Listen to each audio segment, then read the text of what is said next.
There we go. Welcome everyone to June's monthly meetup. We're very excited tonight with our guest presenter. She came and spoke to our mastermind. Some of you know that we run a high-level mastermind. She came and spoke to our mastermind and just blew everybody away, and tons of questions and a lot of thought-provoking type decisions. And we're very excited to have her come in and share with the meetup tonight now to expand that knowledge out to everybody in our community, period, not just our exclusive group. So that's really exciting for us.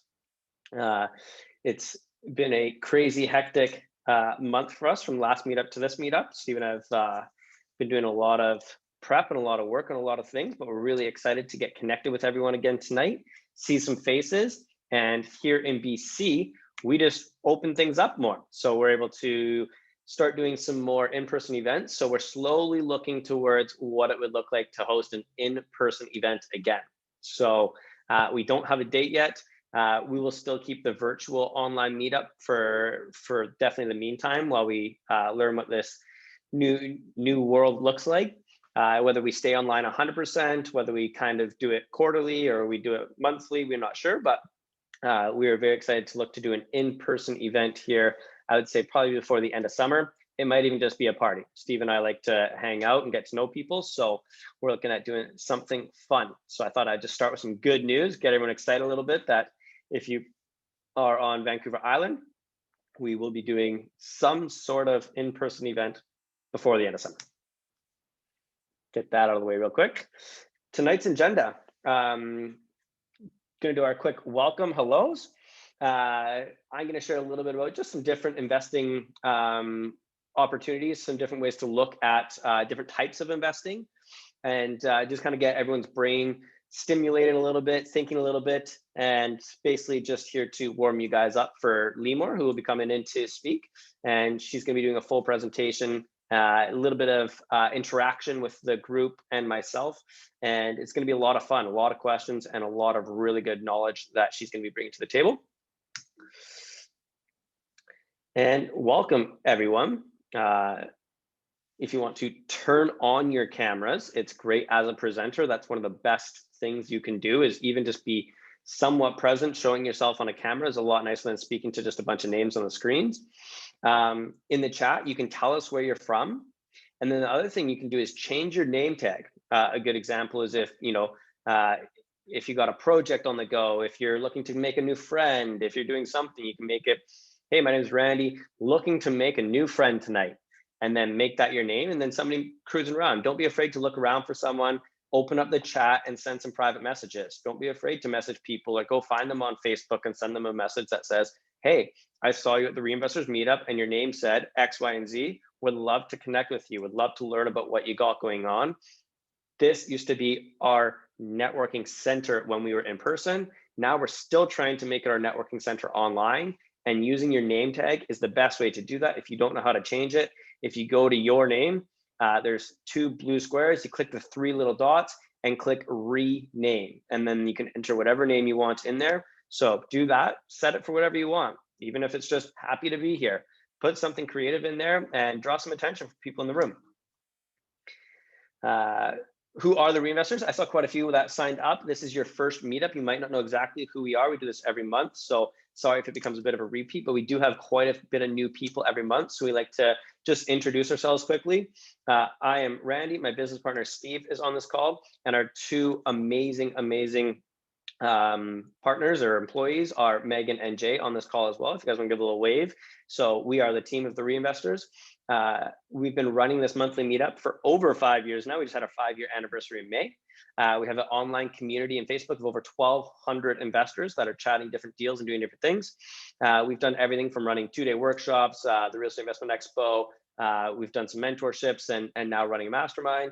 We've helped hundreds of people grow and scale their portfolios through our educational side of our company. We strongly believe that that's one of the core components of our business, is just helping other people get invested into real estate. And then on our investment sides, we've been able to do over $13 million in real estate. We've raised over 9 million capital.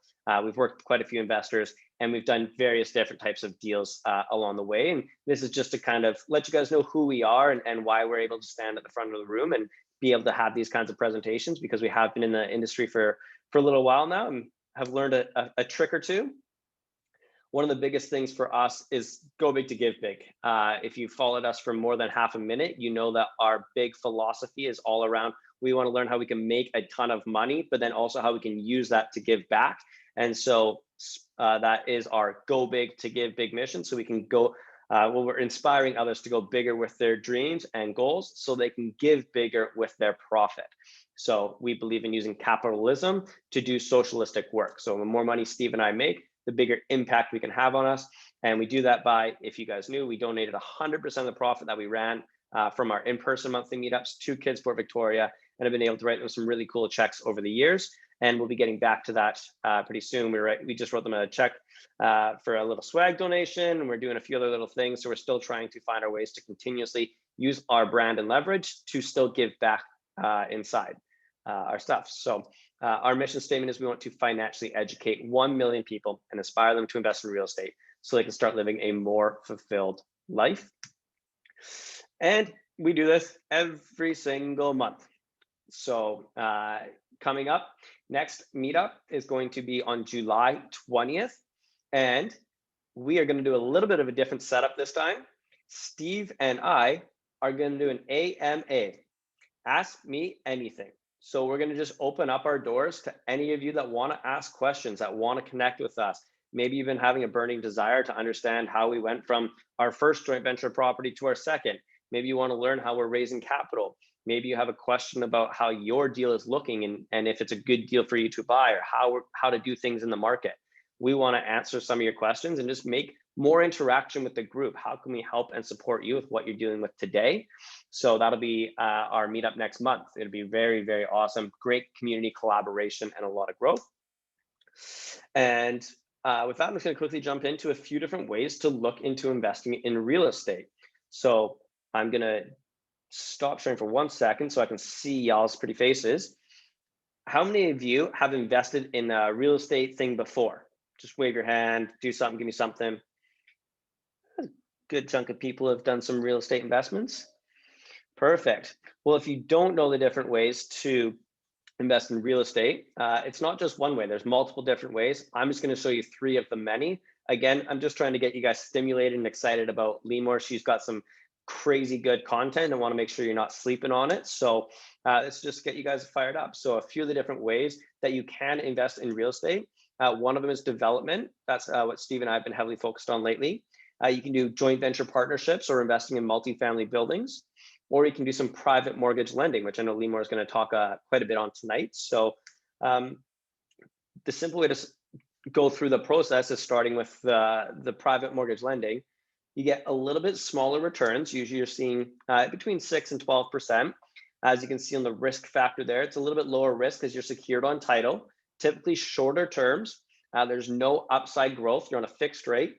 And the biggest risk is that somebody defaults on the payments. They don't want to pay you. So not a ton of risk. You can take over the property. You can do that. So as long as you're not in a highly leveraged position on the mortgage, it's a great way to start lending. And typically you see this when somebody's looking to do a renovation, or they don't have, they can't qualify for a mortgage.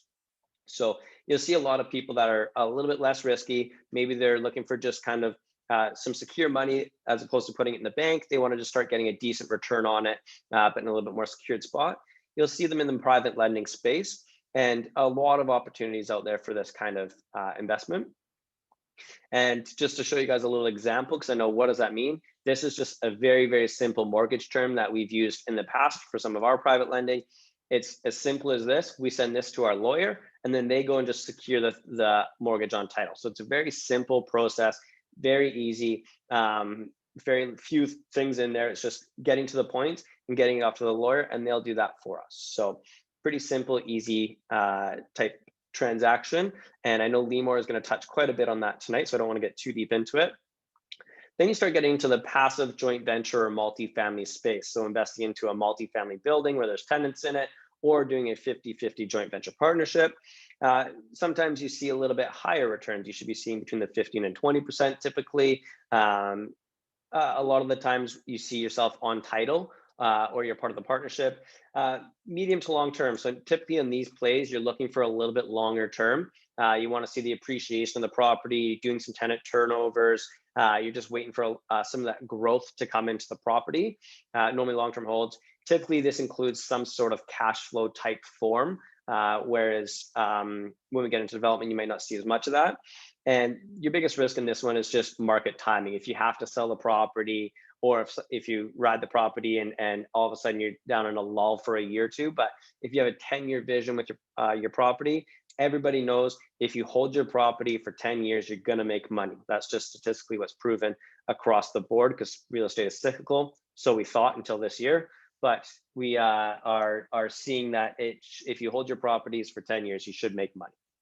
So, and it kind of comes in the medium risk. You have to talk to, some partnerships. You're trusting some other people to do some things, and yeah, it's just kind of a medium type risk investment, but it's reflected in the returns. You typically get a little bit better returns. And this is what a typical joint venture partnership might look like. So this is what Steve and I started out with. You have a working partner. They provide the renovation. They oversee the project. They typically do the property management or some sort of it. They're doing consistent check-ins. And the money partner might provide the capital for the project, qualify for the mortgage, and do the insurances. So each party brings their skills to the table. You buy a property together and you operate it as a team in partnership.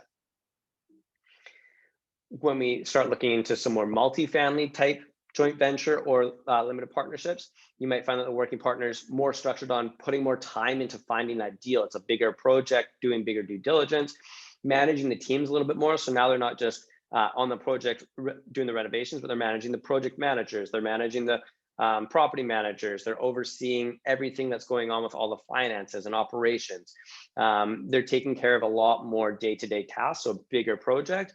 And a lot of the times when you start getting into multifamily, the money partners don't do too much other than just provide capital into that space. And then when we start getting into development, we see a little bit higher returns, but you can see the risk meter didn't go all the way to the end, but it's just a little bit riskier because you are reliant on the market and the timelines do depend on that risk. So sometimes we'll see 20 plus annualized returns in this space. Usually you're just secured by a limited partnership of sorts. So you're only liable for the money you put in, not if the development goes completely under. Your whole portfolio is not at risk. Typically you want to see medium-sized terms in here. You'll see somewhere between 2 and 5 years is typically what you like to see in development. One of the benefits of being on the equity side of development is you get to share the upside in the business's success. So right now we're seeing a very appreciating market. If you're in a development that's coming for sale in the next little while, you're probably pretty happy because the sales have gone up quite a bit over the past year and you're doing pretty good. And the biggest risk is just regulatory and sales. So you just got to make sure that you can get through regulatory, no problem. And then making sure that you get all the sales done and sold out of the development is the biggest thing. And although the risk factor is a little bit higher there, there's a lot of things that good developers do to mitigate the risk with contingencies and making sure they have some of their own capital into the projects and making sure they work with a good reputable team with a good contractor. And there's a lot of things you can do there to help keep that risk on the more green side than the red side of the development. And doing that. An example of that is one of our projects. We have another development coming up now, and it's a 24-unit building. We rent ours out, or we sell ours, sorry, a little bit below market prices, so we can try and get those sales a little bit quicker, get out of that building. We typically see quite a bit higher returns inside development, like I shared, above the 20%. It's a 24-month timeline, and equity gives you the upside. So that's what I was just saying. There's some upside there that if we do see stuff appreciate over the next little while, we should be able to see some growth on there. And this development is very good. It's very close to the University of Victoria, if you know that area. And if not, it's a very well-known university across Canada that takes international students and has a very good reputation. So there's a lot of great growth coming in that area. And if that was something you're interested in learning more about and investing in something like that, feel free to just message Steve of any sorts. He's happy to chat with you and do that. So if that is something you're interested in, feel free. But that's an example of a development where you may see this is a very common development for the space, especially in Victoria here. We work in the small to mid-sized development space. They can go a lot bigger, but if you're looking for a little bit less risky type developments, the quicker the better. This is one that we have coming up ourselves. And just why we like partnerships, a lot of people wonder, hey, I could do this myself. Why do I need to partner? It allows you to scale quicker. Steve and I scaled very quick by having partners. Allows us to find the right people that are doing the job. So we can, if you're a money partner, maybe you don't, maybe you want to be in part of development, but you, well, Jazz is drawing all over my screen there. If you want to, you can get into some partnerships. So it makes it threw me off quite a bit. So you can partner with the right people, allows you to stay in your lane and do what we do best. So Steve and I know what our lane is, and we can stay in there and do what we need to do and partner with other people that maybe have some capital or have other areas of expertise they bring into the projects. We get some more eyes on the project. So if you're doing it yourself, you're one set of eyes. If you have multiple people looking at it, you get multiple more inputs into it. And a lot of the times you can get a paid mentorship or education. So if you invest with Steve and I, we update our investors all the time. We answer phone calls, we teach them, we train them, we show them what we're doing. If you partner with us on a joint venture, it's like we update you every single week about renovation and skills. And so you can actually learn how to become an investor through that. And it helps you diversify. It's easier to put a little bit here and a little bit there if you have partners in different areas. So that's one of the big things. So I'm just going to try and open up the chat here. Cool. I see a message in here that what is an accredited investor? An accredited investor is a high net worth individual. So if you just Google accredited investor, it has a lot of the rules and regulations that it takes to be an accredited investor around how much income you have to make or how much your net worth has to be. So touch on that real quick just to give the answers. So basically, just to zoom through this, a accredited investor is somebody who earns $200,000 a year for the last 2 years, or you and your partner earn $300,000, or you have $5 million in net worth, including your primary residence, or without your primary residence, you have to have $1 million of liquidity. So it'd be easily accessible cash dineros. That is a accredited investor here in British Columbia. Easy. So, and the reason for that is because when you're raising capital, you can't, you have to be very careful about what you do with bringing in outside investors. So if you're accredited investors, you get exempt into our investments. So that's why it's such a big designation for us. So tonight's guest speaker, the reason why you all showed up tonight to come hang out with the wonderful Limor. If you've never heard of Limor before, you may have been not exposed to a lot of the private lending world because she is known as the private lending queen. She has worked in the space for a long time. She is an accomplished real estate investor who's created an incredible passive income lifestyle for herself through real estate investing. She has experiences with multiple different strategies. She started with rent to own. She's done a lot of joint ventures, obviously private mortgages and lending. Her Airbnb that does a ridiculous amount of revenue every year that she likes to drop in once in a while that she might speak about tonight is absolutely very cool. She's also a very sought after financial coach and really works with people on understanding the benefits of private lending, typically people outside of real estate. But she also had her own or ran a TV show. She works in the space with a lot of people, not just in real estate primarily, but just understanding finances in general. And Limor and I have had quite a few chats. We have a lot of synergy in the way that we speak, the way that we believe in bettering people, the way that we want to actually bring this world up and create a world of abundance and create more money for people and help people that might not have the ability to get into a deal, find a deal to get into it, and really wanting to just support and help more people. So I couldn't be more excited to spotlight. Now I got to go through and find her. Maybe there she is. The happy hands does this. So I'm going to do this. Spotlight for everybody. Welcome, Limor. Thank you so much. Honestly, it's such a pleasure to be here. Randy, Steve, Megan, Jay. I really, really appreciate the invitation. And I am here, Toronto, 9:30 at night. So excited, wide awake and bushy-tailed to talk about my favorite topic this evening, private lending. So thank you so much to all of you guys for joining this evening and for welcoming me here. I'm really, really excited to be here. So I see we've got 100 people in the room, and I'm curious who here would consider themselves in some way, shape, or form a passive investor? I'd love if you could jump into the chat box because I can only see about 5 people across the Oh, top. I was going to jump. I thought you wanted us to jump. Yeah, I was like, yeah. down. There we go. We got quite a few jumping in here, which is amazing. Good. And we got people doing both. So tonight I am going to spend probably about 20-25 minutes doing a little bit of a presentation for those of you who aren't familiar with private lending. Even if you're doing some passive, there's always a way to take it to another level. And I love this chat box that's just flying up. So I am going to try to share my screen. I'm hoping I can still catch the chat box. And let's see how this all works for tonight. And just to reiterate, it is 9:30 for Limor, so let's all just keep giving her that energy and keep feeding in, because it's gonna get late as we hit the 10 o'clock mark there in the east. But if you guys keep feeding her energy, I know she feeds off of that. So just be active in the chat, be active with your cameras on, and just keep pouring love into Limor for being here at such a incredible late night for her, but wanting to provide for the community. Perfect. Thank you so much. So I've got my presentation up and I can see the chat box. Can everybody see my slides? Maybe just, I can't see your face. Sure they can. Okay, amazing, awesome.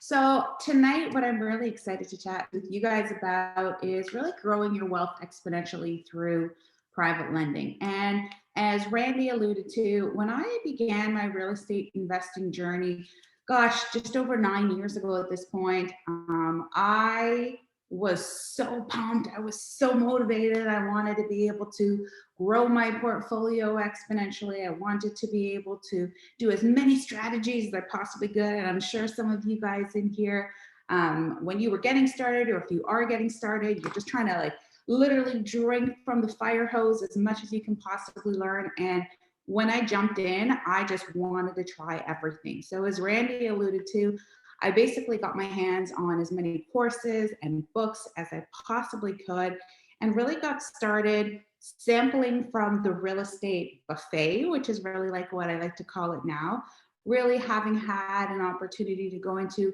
wholesale and rent to owns and pre-foreclosure and fix and flip and hard money lending. I mean, Airbnb, buy and hold, you name it. I was doing it kind of one after the other. And what that really enabled me to do is have an opportunity to identify what I liked, what I didn't like, what I was enjoying. And honestly, to this day, the deal where I made the single most amount of money was actually fix and flip. But the truth is, it took 6 months of my life. It was stressful as all heck. It was not really well suited to my skill set because I had grown up in the corporate world and I didn't really know too much about the actual physical component of home. So I relied on a lot of people and I had an amazing team, but it really had me going through the experience where I was saying, okay, what do I really want? What is the point of all this real estate? You know, am I trying to collect doors for the sake of collecting doors? And I hear people all the time saying, oh, how many doors do you have? Or I just got my 5th door. I just got my 10th door. But I also knew what that meant, having had the experience to be a landlord, hold properties.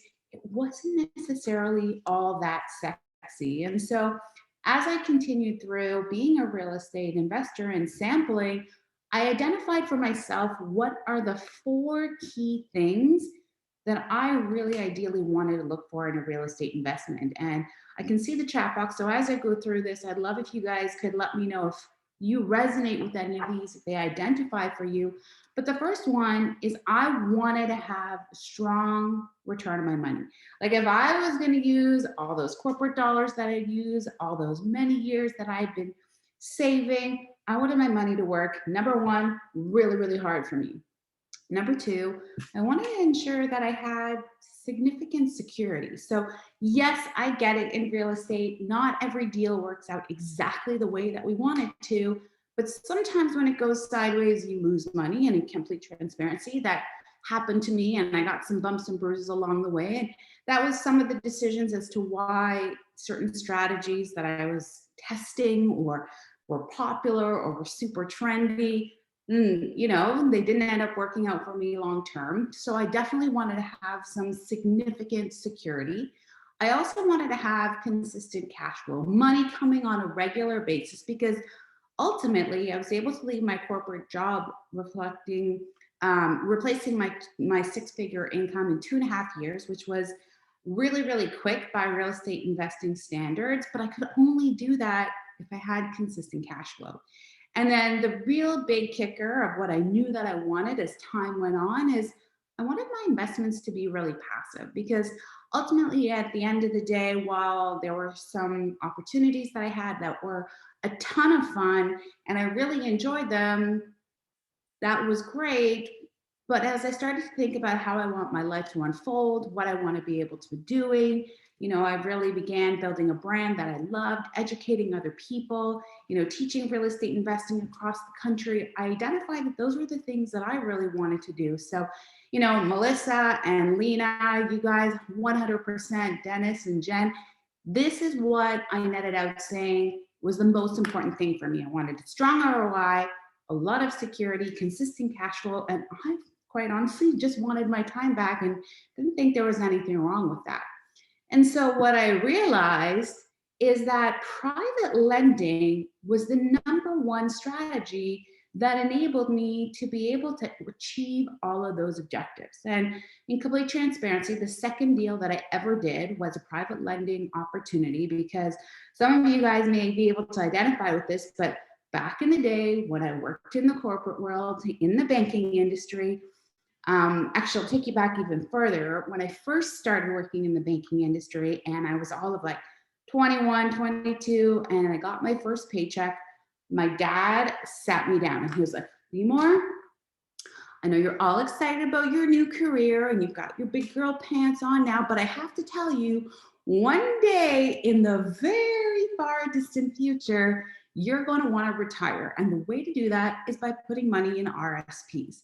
So by the time I began my journey with real estate investing, I'd accumulated a significant amount of money in RSPs. And we won't talk about whether I think they're a good idea or a bad idea, but ultimately, if your employer is willing to match it, it's 100% return on your money. Why not? So private lending really became a massive avenue that was really important to me. And I realized there were quite a few things that I could do as a private lender that really weren't talk of the town. It wasn't the sexiest, it wasn't the trendiest. And quite honestly, the more real estate investing opportunities that I came across, the more books I read, the more networking opportunities. There was so much talk about joint venture partners and OPM and using other people's money, but I kept asking, who's teaching me how to actually be that person who has the money? And that's really where I've carved a really interesting space, and I'm really honored to be here talking to you guys this evening. So private lending is not new at all. In fact, it's the bread and butter what the banking industry actually does. So funny how in hindsight the dots connect so well, having spent 12 years working for some of Canada's largest banks. And really while I was there, I was trying to figure out how the banks made money and how customers made mistakes, and ultimately was running workshops for anybody who would listen to me. And yeah, Randy, absolutely, you and I have connected so many times really under the same sphere that while I was there, I was like, hey, the banks are doing this. Don't make this mistake. Here's where we can learn from them. And private lending is actually an emulation of exactly what the banks do best. So a huge part of their portfolio is, of course, mortgages. And you guys all know, and many of you probably have them and are collecting them as many as possible, is that a mortgage is a loan that's secured against real estate. And when the bank is registered on title, as it is with a mortgage, it protects their interests. That means nobody can sneak in front of them other than the CRA. Their position is there secured. And in a worst case scenario, if you don't pay your mortgage, you guys know what's the bank going to do? They're going to step in and they're going to take over your property.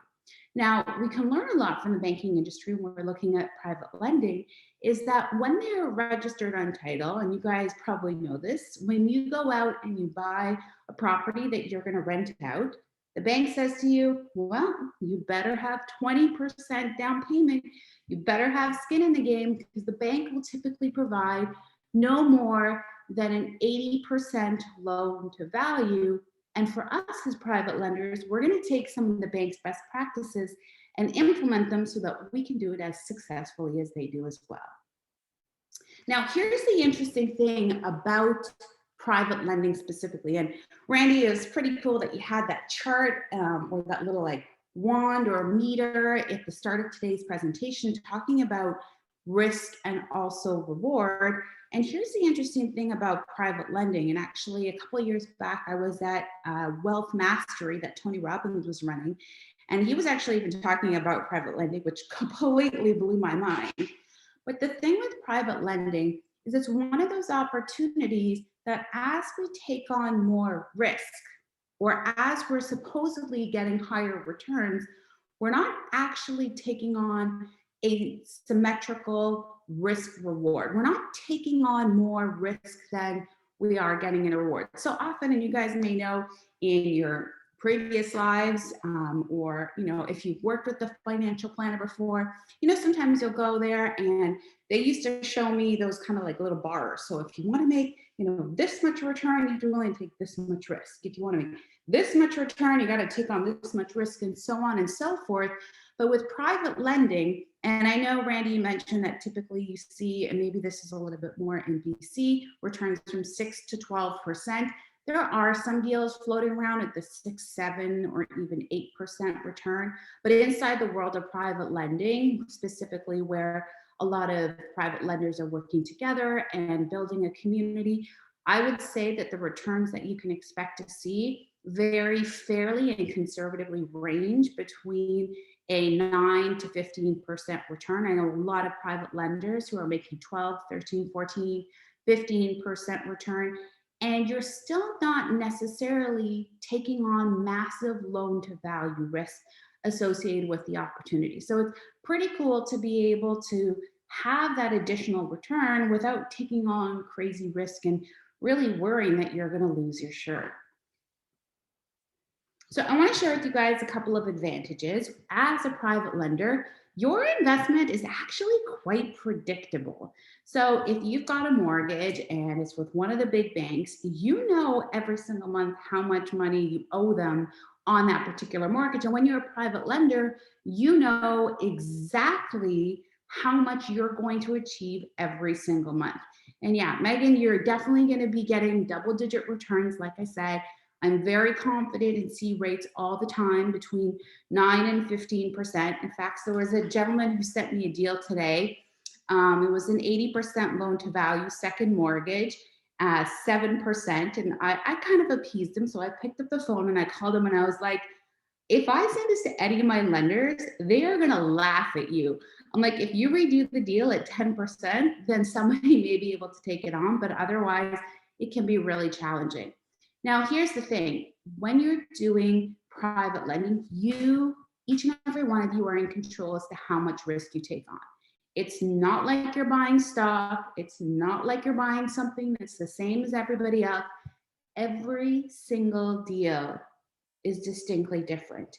Every single opportunity allows you to evaluate all of the elements, the location, the property, the borrower, all of the various components, and then you decide whether or not it's a right fit for you. Also, when we're talking about having a 9 to 15% return, and yes, that means you're doubling your money every 4.8 years. So you're actually doubling your money at an absolute exponential rate. I'm excited. I'm going to show you guys some numbers in just a little bit, but you don't pay any fees. You don't pay any commissions. When you are the lender, you are acting as the same position as the bank. So imagine if you go to a bank and you say, hey, I'd love to have a mortgage. They say to you, sure, can you go get an appraisal? Can you go pay all the legal fees? And of course, you're the borrower and you have to unpay all of those various elements. But when you're the lender, you have those exact same rights. So if I'm lending money to somebody, they have to pay the appraisal fees. They have to pay all my legal fees. So if I'm making on a deal 12%, there's 12% clean. There's no other fees and things that are hidden associated with that. Now, with private lending, I also like to talk about being a little bit protected from the markets. And you're going to have a little giggle, but it's not like the stock market. Imagine you buy a stock and it goes up $50 and you sell it. And then it goes down $50 and you buy it again, and then it goes up 50 bucks, and then you sell it. That is ridiculous. It doesn't happen with real estate. If a property goes up $10,000, family doesn't sell it and run and camp out in the backyard and then wait till it goes down and then buy it again. It's completely different. So if with a private lending deal, you see there are some slight market fluctuations, it's not going to impact the deal in any way, shape, or form. And last, but absolutely not least, to me, one of the most important advantages is that you are not the landlord. I want you to think of yourself as the bank. So, if you've got a property and the toilet is leaking, could you call up the VP of the bank and say, hey, Saturday afternoon, my toilet is leaking. Can you send someone over? The bank's going to hang up on you and they're going to laugh at you. And so for you, when you're a private lender, again, you have that exact same opportunity to be able to have the same rights, and you are not actually the owner of the property. The way that I like to think of it is that you are the controller. You control the property by virtue of the paper, but you do not own the property. You are not the landlord. So a couple other things. I talked about how much I wanted to have security in my deals, and I'll share with you that, with private lending, you are backed by the asset. There's equity in the property, regardless on whether you're in first position, second position, third position. If the deal goes sideways and the borrower defaults, there's ways that you can go through the foreclosure process to take over the property, be able to sell it, and get your money back. Also, it's important to realize before you embark on the strategy that the default rate of mortgages in Canada is actually a fraction of 1%. So it's not like the stock market where, I don't know, probably 95% of people lose some money. Heck, I certainly have. But in this strategy, very few people actually default. And if you know what you're doing and you are educated and you're comfortable with what your decision making is with private lending, even in that one case, 1%, or that odd case, if the deal does go sideways, you're not SOL. You're in a position where you have the ability to have multiple ways to be able to get your money back. So I'm really a strong advocate of what I call one-to-one lending. So not talking about syndicates. I'm not talking about like everybody here pooling $5,000 together. No, this is one investor who's got an amount of money. And by the way, private lending starts with as little as $50,000. So you don't have to be a gajillionaire to be able to get started. But that one loan is registered on one piece of property, so you have security in that worst case scenario. Now, also a lot of my investors, and I teach people right across the country, actually opt to be able to invest specifically in Ontario, because in Ontario, we've got a different system called power of sale, which is kind of a faster way to be able to take over that property in a worst case scenario. So there are some cool things that we can actually do to ensure that we have a lot of security, so that if security is important to you, you don't have to say, oh, okay, well, this is just real estate investing. I can't be that secure. You control how much security you have. So sometimes people wonder, well, like, who the heck am I lending to? And I'll actually share with you, private lending has grown so much in popularity. Probably about 20% of all mortgages in Canada at this point in time are actually private loans. It is pretty crazy in terms of how much it's grown exponentially. And a big factor is actually the fact that the mortgage industry has gotten more and more challenging, and more people don't fall within the guidelines of what's required to be able to lend a mortgage. So, mortgages, and I see that Jay is asking here, they can be as short as 3 months, probably on the short end. I would say typically they're about 6 months to a year, probably a year in duration. It does depend if you're lending more to flippers or if you're lending more to homeowners. Homeowners typically need at least a year, and there are different kinds of strategies that you can lend within them. And Jazz is asking who underwrites the deal. So because it's private lending, essentially it's whatever is negotiated and agreed upon between the borrower and the lender. Oftentimes there is a mortgage broker in the middle, not necessarily, and it definitely doesn't have to be that way. And then it depends if you're using cash or if you're using registered funds in terms of how it's going to unfold. So who are these crazy people that we're lending to that want to pay 9 to 15% return? And Sometimes people who are self-employed or have a shorter work history, or they've bought a property pre-construction, thought they could qualify, the mortgage rules changed, and then shoot, they're in a lot of trouble. And in order to close, they need private lending money to make it happen. You know, this past year, we have seen an absolutely insane amount of people who have a lot of equity in their property, whose income has been impacted. And so they've needed to refinance to pull some equity out from their home just to kind of stay afloat. And then last but certainly most not least are real estate investors who are looking to build and grow their portfolios. Really using private lending is a great way for them to build their portfolio really, really quickly. So there's really two pillars, I would say, when you're evaluating a deal. And don't take this the wrong way. They are still quite complex. And just because you've kind of heard this presentation in a certain way, I feel a little bit guilty because I'm kind of making you a little bit dangerous to yourself. When you're going to be a private lender, I highly recommend that you are super educated. There's a lot of rookie mistakes, unfortunately, that I see people make when they start with private lending. But if you were going to make a $50,000, $100,000, $200,000 decision that you're going to be lending your money on, you better know what you're doing. But at the end of the day, I would say here, there's two main pillars of criteria that we're looking for. One is, of course, the property, and the second one is the borrower. And I often get asked, well, which one is more important? So I'm going to ask you guys, jump into the chat box because I can see here, which of these two criteria do you think is more important when you are looking to be a private lender? So I see borrower, borrower, both, borrower, borrower. Couple properties in here, both, borrower. All right, so overwhelmingly, I think I see the borrower. And what I'll share with you guys is the way that I like to think about it is that the property has 51% weighting in my decision-making process, and the borrower gets 49. So my ultimate answer between the two is the property. And the reason why I say that, it's not because the borrower isn't important. We're going to give them a 49% weighting, but ultimately you may have the most amazing borrower, the most wonderful person, great due diligence. They've done a phenomenal job. They can prove the money, the income, all that kind of good stuff. And they get hit by lightning, or something happens in their life where they get sick.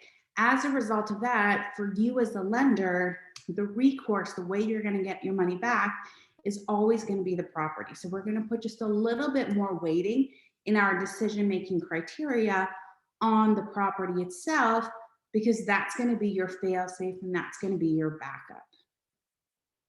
So some of you guys may or may not have seen a deal before, so I thought I'd share with you just kind of two different quick deals so that you can get a sense of how private lending actually looks. And in this first example here, we're looking at actually a homeowner who's got a lot of equity in their property. So this is a situation where the wife is on maternity leave. So when you're on maternity leave, it can be more tricky to access the equity in your property or get a mortgage, and the husband lost his job temporarily. So this was a property in the Mississauga area valued at $375,000, and they were requesting a $50,000 mortgage, which was a 78% loan to value. So again, below that threshold that we were looking for. They were offering a 12% return, and they were willing to pay all the money up front. So that can be pretty common when we're looking at homeowners, because it's not like they're doing a flip and selling the property at the end or something of that nature. And so in this particular instance, for them, they had actually accumulated quite a bit of debt on a credit card, about $40,000, and they were paying 25% interest. So they were very happy to go down to a 12% return on investment. And this is not a forever thing. This is for a year until maternity leave is over, until the husband's back on his feet making some money. So it really creates a cool win-win opportunity, because for the investor, you're in a great location, you've got strong loan to value, and you're getting a strong return with your money right up front. And I'm glad you guys are liking this, because private lending is pretty cool, even though it's not that talked about. Here's another live deal that was actually in the Ottawa area. So this was a real estate investor who was buying this duplex. He was kind of a part-time handyman, part-time investor, DIY kind of guy who was doing this on his own. Him and his wife were living in the property and making it owner occupied. So they lived in the one, renovated the other side, and then flipped it over. And they were looking for a first mortgage of just over $100,000. This was an interesting situation because the property that they were purchasing was $124,000. So they were looking for an 85% loan to value of the purchase price, but they were able to get this property from a very motivated seller who was an older gentleman looking to dispose of it as quickly as possible, as his life was unfortunately deteriorating. And so we're looking at actually an 81% loan to value on the fair market value of this property.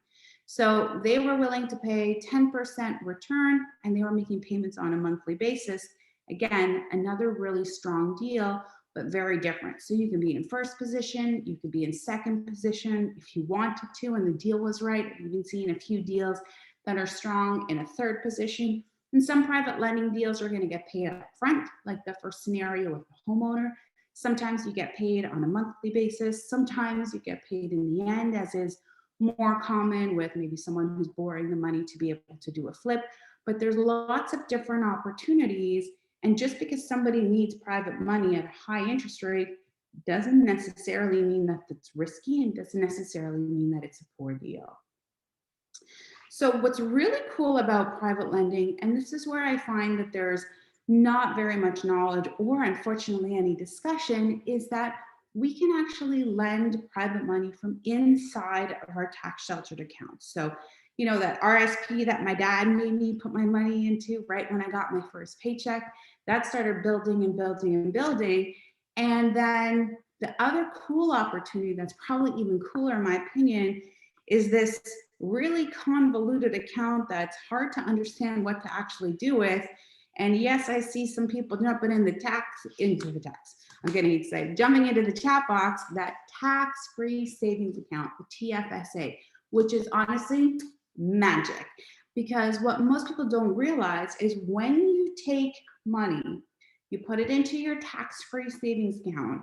And for any registered account, we have to use a specific financial institution that enables us to do it, because it's got to be in accordance with the tax laws of the CRA. Essentially, we have all the benefits of the account and all the benefits of private lending. So with the tax-free savings account, you put money in that is after tax dollars. So after you've paid tax in some way, shape, or form, you put the money in, but then you never pay tax again. So as the money grows, you don't pay tax on the gains. And when you pull the money out in the future, you don't pay any tax either. Our RSPs are a little bit different. We don't have to pay taxes during the growth, and we get a tax sheltering or a deferral by putting money in there in the first place. But once we have this massive amount of money in our RSPs, we do have to pay tax as we pull it out. So definitely, I would say TFSA is super, super powerful. And I want to show you just a couple of scenarios of what this could look like and mean for you. Even if you love all of your active strategies, and I'm not saying that you should stop, I would say everyone at some point in time, probably sooner rather than later, should consider the power of what private lending coupled with the tax-free savings account can actually do for you. So I just wanted to share with you, my dear friend Albert Einstein said that compound interest is the eighth wonder of the world. And I want to show you guys exactly why that looks like. And I do see Joelle jumping in here saying she's making 29% on her TFSA. So the maximum allowable interest that we are allowed to make is actually 30%. We have to be just under there. So Joelle, good job sneaking in there at 29%. But typically we don't find a deal that's going to warrant 29%. We've got to do some strategic diversion, which is pretty advanced. And I'm happy to talk about that if you guys have some questions later on. But for now, let's just stick with the basics. So yes, Albert Einstein says that compound interest is the eighth wonder of the world. And I want to show you exactly what is happening and how we make that happen. So question for you guys before I just continue on. How much money do you think you need to retire? Or have you heard a financial planner or maybe a magazine? Oh my gosh, $6 million. Okay, that means no one's retiring. Okay, 10 million. All right, Darren got 10 million as well. Yeah, let's talk about the average Canadian. Let's talk about the average Canadian. How much do you think the average Canadian needs to be able to retire? And I'll share with you guys 1 million, 3 million, 100 million, 25 times your salary. So one of the numbers I see thrown around quite a bit is 1.5 million. Yep, so Rob and Tara, that's pretty much what I see. And this is about an average lifestyle. This is not about living the lap of luxury and traveling the world and all that kind of good stuff.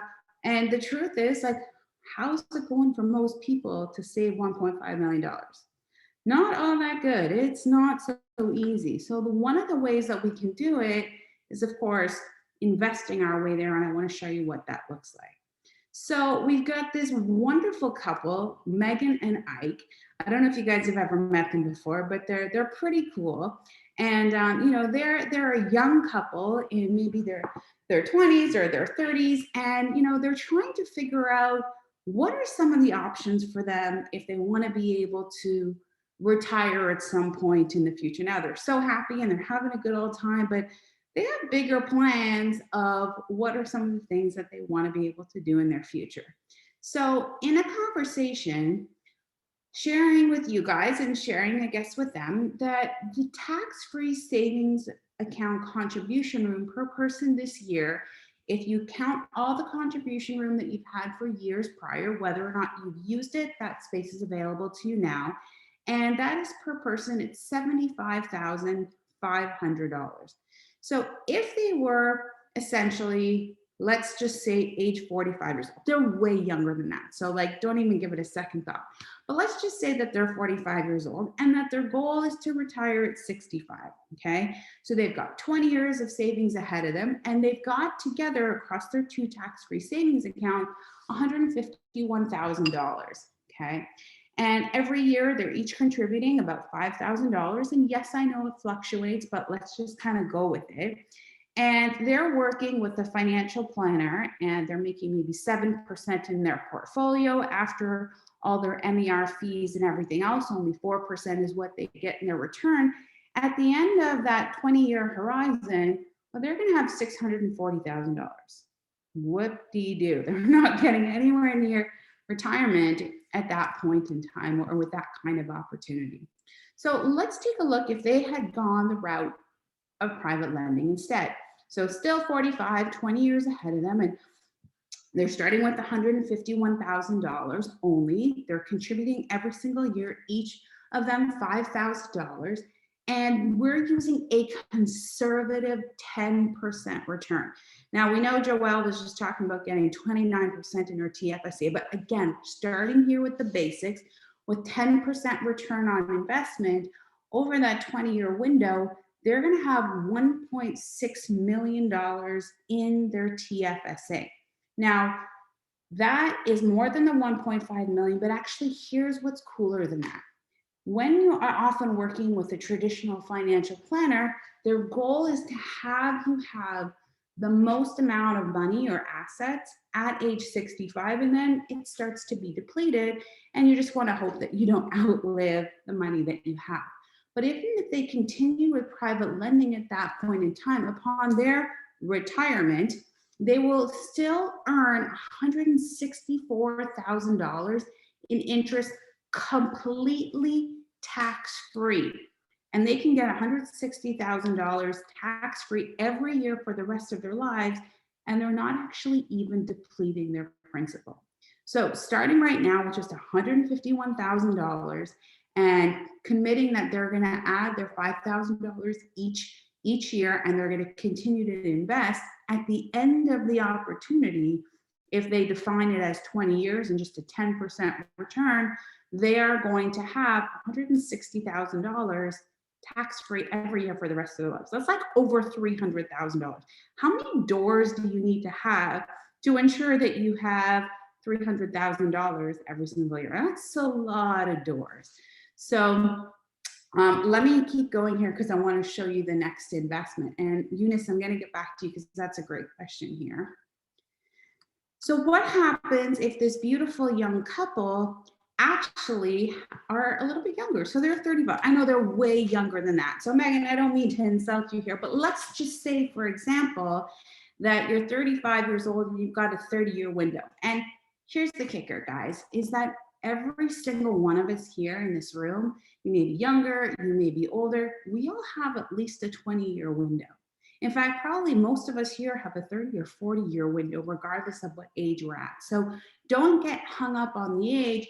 Think about what the compounding looks like, as well as the fact that, you know, we're using a 10% return. So if we're looking at a 30-year window here with a financial planner, you're looking at that 7% return plus all your fees, you're looking at about that $1 million, but then you'll have that $1 million and you got to start depleting it and living off of it. So if we keep going here and look at the other side, and this is kind of just a little bit of a for fun extended scenario, at 30 years a horizon ahead of you, using $151,000 in a tax-free savings account, if you're each contributing $5,000 every single year at a 10% return of investment, you're actually looking at $4 million, okay? Which means none of us need to be doing this for a 30-year window ahead of us.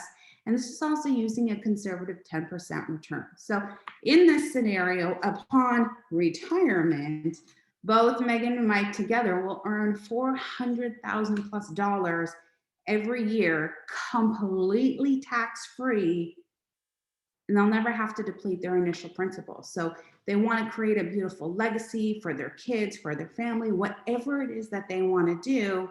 This enables the opportunity to be able to do that alongside. And no amount of doors, you guys, is going to get you to this kind of passive income. And it might be on an annual basis. It might not be divided into cash flow on a monthly perspective, but it's a whole nother way. So what I really wanted to share with you guys this evening is that essentially private lending can be really, really powerful. And there's a lot that we can do in the current day and age to be able to create cash flow without needing to be a landlord, without needing to take on a lot of risk, without needing to have a lot of the stress and challenges of active real estate investing. But even if you love what you're doing, which is amazing, an important part of all real estate investing, we should all be considering what private lending can really do for us as a plan B or a second stream of income or another opportunity. So I'll share with you guys that it does fit really well with all kinds of other real estate strategies. So that being said, this kind of brings me to the end of my formal session or the presentation this evening. And I'm going to stop sharing my screen here and come back up. And if there's some questions in the chat box, maybe Randy, you can help me work my way through them. Or if there's any other questions you guys have, jump on in. But I am just so excited to get to share this with you guys this evening. Yeah, thank you so much, Limor. That was fantastic. And if everyone can just give her a little love for that presentation there, with some happy hands from everyone. That was a well put together presentation, Limor. I'm very impressed by how simple you make that feel for everyone. I'm sure a lot of people are asking that question, like, how is it that simple? Like, what are some of the things you have to do? So before we go there, I know your story a little bit more personal, and I just want to dive a little bit further into that of, you know, you were running your portfolio and you were having to check on the doors every single night, and the goal for you, and I just want to hammer this home because maybe some people missed it, was how many doors can I get in real estate? It was an ego check. It's how much can you know, how big can you get your portfolio? And at some point you had that realization where the equity you had in there would actually give you the better lifestyle than running the actual real estate portfolio itself. And just want to touch on that just one more time for everyone, of that realization, because I know so many people in this community are all about how many doors can I get, or how many doors to retirement. And we don't talk enough about the actual goal of retirement, which I know is you're super passionate about. So I just want you to touch on that one more time and really hammer how that transition looked. I really appreciate you chiming in on that, Randy, because I mean, ultimately, you know, we were all, and maybe some of you are still, like, you know, super young and hustling and excited. And, you know, I was kind of like, yeah, I'm going to sleep when I die. You know, guys have all probably been there or heard that. But ultimately, as I kept going, I reached massive burnout. Like I had, a couple of years where I made more money than I ever had before, but honestly, like I had to take the last 4 months of the years off because I was so freaking tired. And fortunately I could do that, but it really made me reevaluate what that looks like. And, meeting my now husband was a big part of that. He's a big advocate of, good quality of life. And, we focus on now our health in a way where we're always trying to get younger, and our whole home is actually kind of like a health experiment youthing station. But we really want to live the best quality of life. I mean, prior to what's happened in the world in the last year and a half, like we traveled every single month, sometimes for business, sometimes for pleasure, but you can't do that if you've got an active portfolio. And, as I started doing this more and more, I really realized like what's more important to me than doors. And I'm actually, you guys are probably the first group that I'm fully announcing this to, but I'm actually selling my last buy and hold this August. It cash flows over $1,000 a month, but like I've crunched the numbers so many times, and because I've had it for a while, I can do better financially doing through private lending, selling that property. As Randy did mention earlier, I do have, together with my husband, a rockin' high-end Airbnb that generates over $150,000 in revenue. So maybe a conversation for another point in time. And if anyone has questions on that, you can absolutely reach out. But at the end of the day, it's like, what's the point, right? What's the freedom that you want to have? What are the things you want to do? What are the things you want to accomplish? And, if part of that is the construction or the renovation or collecting the doors or dealing with the tenants, if that's the stuff that you love, like go at it. But I think for the majority of investors, when we start asking ourselves those questions, the answer sometimes can be surprising. And sometimes the goal doesn't justify the means. I mean, I work with a lot of investors or new investors who want to get into real estate but are too afraid to be a landlord. But I also work with a lot of investors who have a lot of doors. I mean, I have one client particularly has over 60 doors. He's got this like over the top impressive portfolio, equity and joint venture partners till, the sun at the end of the day, but he can't retire, right? He's like, this just isn't working. So, I think each of us as investors on our journey really needs to be able to say like, what's the point and what's the right fit for me? And actually, can I get started? And does this make sense for me to do kind of in tandem or in parallel with some of the other investing that I'm doing? So big about face, but honestly, life couldn't be sweeter. Totally. And I'll just read through the comments here to make it easy for you so you don't have to, Sure. to pay too much attention to any of the questions. One of the questions that came in from Peter is, what brokers or companies do you recommend that are looking for good hard offerings? How do you go about finding these deals and getting in? That's something that Stephen, I hear quite often is how do I get in front of people that are looking for these kinds of money? If you're just an everyday person that's not maybe floating around in as many circles as we are, as you're not used to the real estate world, how do you find these people? Yeah, so I would say there's a couple of different ways. I mean, and it is very much a unique skill set. So you do have to build a network in some way, shape, or form. My clients, I connect them to a lot of deals as part of the program and the way that I work with them. But, really starting to build a network with real estate investors, starting to build a network with mortgage brokers, real estate lawyers who tend to have a lot of these deals and opportunities. And, you'll just be surprised that when you actually start asking, hey, who does private lending, you'll actually find that a lot of people actually do, and they're willing to open doors. So I would say, just like anything, when you're taking on a new skill set, being a private lender, there's definitely a little bit of effort, but it's a good thing that that little bit of effort isn't necessarily screening tenants or needing to deal with broken toilets. So definitely a little bit of work as you're getting started, but I would say part of that is also probably really important. I would say to be properly educated, because just because it's passive, if you're making $100,000 or $150,000 decision, like don't just trust that somebody who brings you an opportunity says, hey, I have this great opportunity. I'm like, it's great for you, mortgage broker who makes a cut. how do I know that it's great for me and my financial objectives in my portfolio? Very, very good answer. One of the next questions that came down is, as you get more structured into this, is there a corporate structure that you encourage people to start looking at when doing this kind of private lending or anything in that space?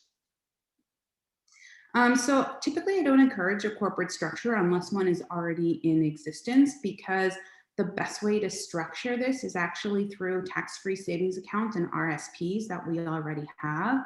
And without kind of getting too complicated, but I did mention we can make up to a 29% return. So often what we can do, and I teach this, call it the Markman maneuver, is a strategy whereby we will actually split up a mortgage into multiple mortgages and divert the interest from, let's say, if you've got a lot of cash, divert the interest and maybe charge 4% on that piece of the deal, and a second mortgage, and not necessarily in second position, but an additional one that's through our tax-free savings account with a 29% interest. So unless someone has a corporation already with lots of liquid cash in it, I typically never recommend creating a corporation for the purpose of being a private lender. It's a good question. Another one that came in there is, what are some books or programs that people can start learning about some private lending opportunities? And I know this is a little bit of a layup for yourself, and we don't allow anyone to sell anything at our meetups. That's not who we are. It's never a sales pitch, but the question was asked, and I know you have a bit of a program that can help people. So maybe share that, and then some other resources that are free or accessible for people if you feel like it. Yeah, I would say that the unfortunate thing is there's not a lot of conversation about private lending. Kind of mentioned that in my presentation, is that if you've probably heard about other people's money or OPM or joint venture money. There's a lot of talk about that, but there's not a lot of discussion around, if you're the person who has money, how to be able to lend that. There is a book called The RRSP Secret. It's probably about 10 years old now, by a gentleman named Greg Hasbrett. So that's probably the closest that I would say. But I've actually got a video series, and Randy, this is what you were alluding to, where I teach and explain about private lending. It does open up into an opportunity to take a course that I have on private lending, and that is thewealthyfuture.com. So I can put that into the chat box. But honestly, even if you guys just go through the video series at the front end to learn a little bit more about that portion, that can give you a lot of great insights about what to look for and how private lending can be structured. And just so you guys are aware, I went through some of those videos with Limor. She walked me through a bunch of stuff, and there is a lot of great free content at the beginning. You do not need to sign up for anything. Or put in any sort of investment. You literally can just get some great video content from her right there, and so that's why I was okay with her sharing that on here to this community, because there is a lot of great free valuable content that I know a lot of people are going to have some questions for, and can start getting you down the right path. So that's fantastic. And if I can make a recommendation, it would just be also checking out all the other Facebook communities, groups that are out there. Obviously, we have the REINVESTORS community, but there is about a dozen really good real estate investment communities out there, where you can start seeing people in there asking for a little bit more investment capital. There's other ways to start learning inside there of what people are looking for, getting connected to some mentors as well. Find people that are doing private lending. You might not be able to work with Limor in some way, but you might be able to get connected to people in your network who have done it, that might just want to go for a coffee and chat and find other, like Limor said, it's not something where you can just kind of sit back and it just happens for you. You have to go create it. You have to put in the work to do it. It's not something where it just magically pops into your space. You still have to do some work. So coming out, meeting people, and getting educated are some of the best things you can do to put yourself in that space. And I would say, I mean, if you got kind of 150 or even $300,000, like, you're going to come out, you're going to meet some people, hopefully you get yourself properly educated, so you know how to make that decision, what's the right fit for you, and how to structure it from a tax perspective. But you might find an opportunity for 150,000. That's how much you have. You put the money in, you don't have to do anything for a whole year. So by no means is it anywhere as close to as active as a lot of the different strategies that are out there. Totally. And I hope nobody took that as in it's a lot of work. I just mean you can't just expect deals to fall into your lap. You have to actually like network. You have to meet people. You have to get in front of the right people. And sometimes that's just, I hear too many times in this industry, people start their first few days and they go, oh, I couldn't get in touch with anybody and I couldn't do something. And it's like, you can't give up easy. You got to do the work to get in front of the right people and do what you need to do. I loved the question here about how to use a HELOC to invest, and do you actually encourage it, or what is your thoughts around using the HELOC to invest in the private lending space? Yeah, no, that's a really great question, and kudos to whoever asked for that, because that is an element of leverage. I am a huge fan of doing that. What I think is important to understand, if you're using your HELOC, you might be paying 3 or 4%. I always like to be conservative, like I'm talking about 9 to 15, but let's just talk about a 10% return, right? Essentially in that space, you're getting 6% of the money that you're quote unquote printing, because it's kind of free money from that standpoint. The one thing that I would say that's important to identify if you are going to use a home equity line of credit, which I am a big fan of using for private lending, is just ensuring that the payment structure is set up so that it supports you being able to pay the HELOC back, because HELOCs are typically payments you need to make on a monthly basis. You may get into a private lend where there's one big payment at the end called the balloon payment, and you're only getting paid once at the end of the year. Maybe it's a 12% return, so it's totally worth it for you. So I would just say plan strategically and save a small amount of the home equity line of credit so that you're not freaking out on a monthly basis about, oh my gosh, how am I going to pay the interest on that? And that you're set up to be able to benefit from the return. But there are definitely private lending opportunities where you get paid on a monthly basis, and probably those are the ones that are more common that people use home equity lines of credit for. But especially if you guys are out in BC and you guys have seen the amazing appreciation and you've got, a massive home equity line of credit, like, go for it. I think it's a great idea. So happy with that answer, because that's literally what got Steve and I started as the reinvestors.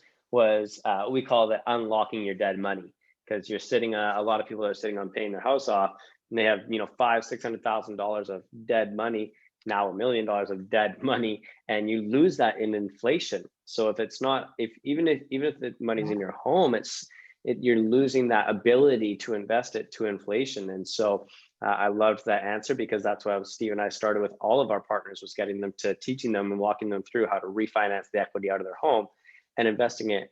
My caution would again just be around the same as you said, over leverage. So many people go, oh, I can invest $500,000.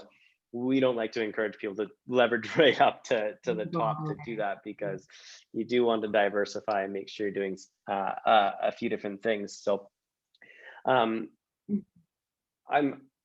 just being cautious of the time here. We got about 5 minutes left for a few final questions if somebody has them.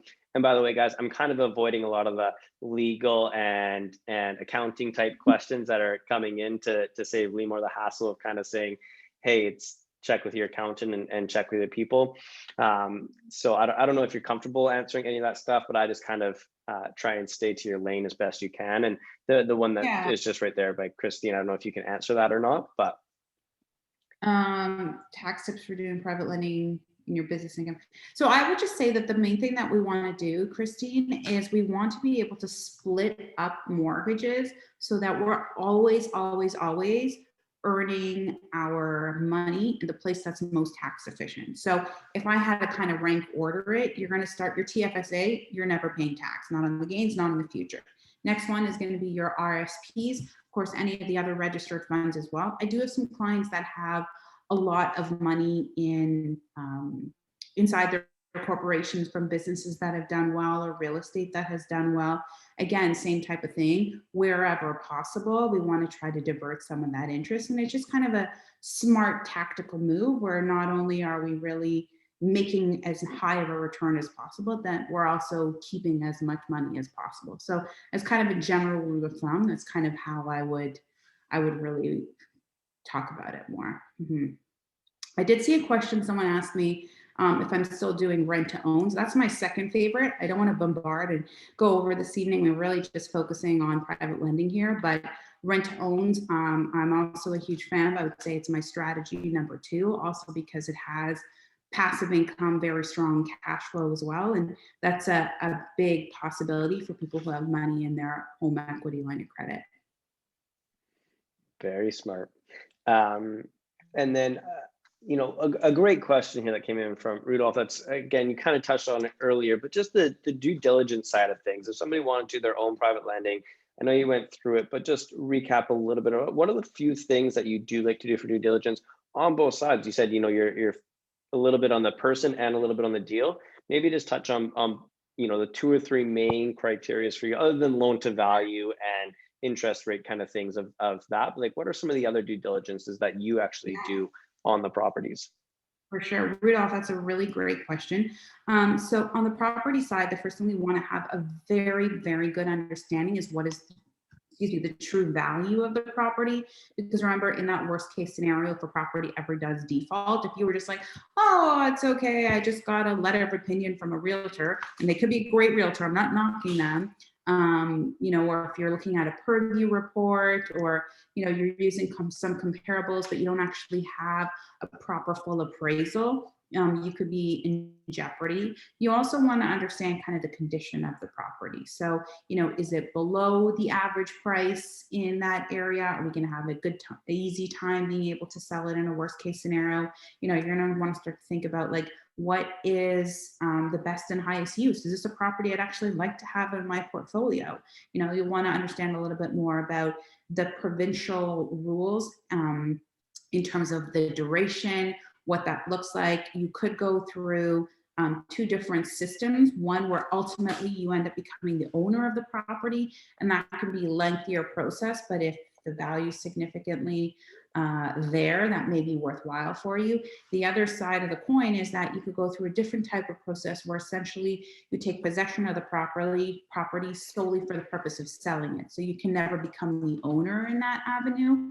So every province has different rules, different durations of time, and it's important to understand what that looks like. I know the default rate is pretty low, but as sophisticated investors here, you guys know we got to work through what that looks like before we get started, because what the heck's the point of doing private lending if you're going to end up being stressed and not sleeping at night anyway? So I would say on the property, that's very important itself. You also want to take a look at the real estate market. What's happening there? Is the appreciation strong? What are the days on market? What's the purchase climate like? We want to take a look economically, what's happening. Is it a place that's booming, new roads, new schools, or is it a place where, major employers are starting to shut down? So all of that, I would say, is kind of a quick Cole's notes on some of the things you want to look at on the property side. And on the borrower side, we really want to understand, like, what the heck is going on with these people? Why can't they qualify at the bank? Is the situation temporary, like the lady who was on maternity leave? Are they going to force appreciate the property? Do they have a special skill? What's going on with their credit score? Do they own other properties? Could we use other collateral? So there's a lot that we want to do on both sides. And really what I'll say to you is, Rudolph, you are the bank. So if you think for yourself or anyone else here who's ever applied for a mortgage, where you're like literally ready to rip your hair out because they want your DNA and your firstborn and your fingerprint to be able to qualify, for us, when we are the lenders, we have the right to ask for any piece of information that we may require or that we may deem necessary in order to be able to make the decision. Now, that being said, if you start asking, who babysits your kids and what's your favorite color, they're likely not going to work with you as a lender. So I would say, don't push the envelope too much. But if there's a piece of information that you need to understand in order to be able to make the decision, you're allowed to ask for that piece of information, and you're allowed to and should get verification of any number, any stat that anyone provides to you. So if their income is X, if their mortgage statement is Y, if that's their property tax, like, if this is their credit score, this is their credit card statements,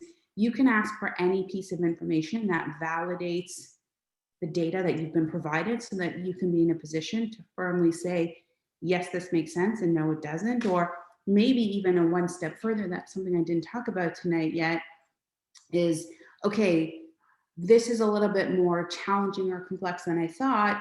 So as a result, I'm going to actually, on top of that, negotiate on what kind of interest rate or what are the terms or what that's going to look like. So we have full flexibility. And kind of the main thing that I would say, like, being a private lender is amazing, but just make sure that you're not taking someone's word for the fact that, oh, it's a great deal, here's your 12% return or whatever that number looks like.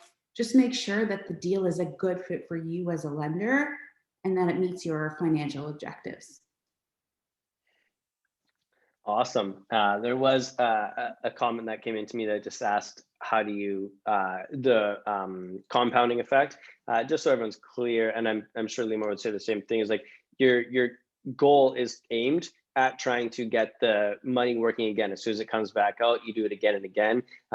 As presenters, it's hard to explain that in a dynamic way that makes sense. So a lot of times you just use the compounding thing, but you do have to be actually rolling that money back again and again. So it comes back to you. And hopefully, as Limor said, you're structuring your deals in the right way that when they come back up, you're able to look for another deal that comes and the money's not sitting there for 6 months doing nothing. The goal is to actively be looking for that next one. If you know the money's coming due, it's nice thing about private lending, you know when that money should be coming due.